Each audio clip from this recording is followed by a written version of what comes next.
La bande dessinée en Belgique, ça fait partie de notre patrimoine. Des bandes dessinées, on en trouve partout, dans n'importe quelle boutique, pas uniquement dans les librairies. Là. Et j'ai vraiment, durant toute ma jeunesse, lu des bandes dessinées, plutôt le journal Tintin que le journal Spirou, parce que j'avais un côté bande dessinée plus réaliste qui m'attirait. C'était plus ce domaine-là qui était le mien.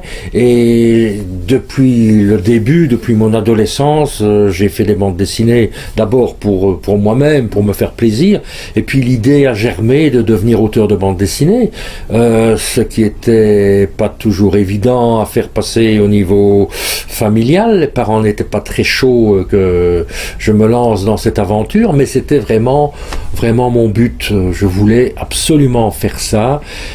J'ai fait mes études à Saint-Luc à Liège, mais ce n'était pas des études de bande dessinée. La bande dessinée, à cette époque-là, fin des années 70,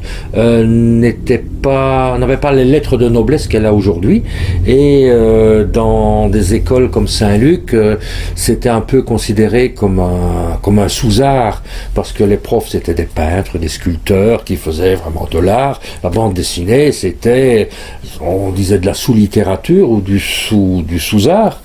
On a démontré par la suite que c'était pas du tout un fait établi, loin de là. Et j'ai appris le dessin à Saint-Luc, mais j'ai appris la bande dessinée par moi-même, par mes lectures, et aussi en allant voir des dessinateurs liégeois. Comme j'habitais Liège à l'époque, quand j'étais adolescent, jeune adulte, j'allais voir des dessinateurs et je leur montrais mes planches et critiquais mes planches, et c'est ainsi que j'ai pu un peu comprendre le métier.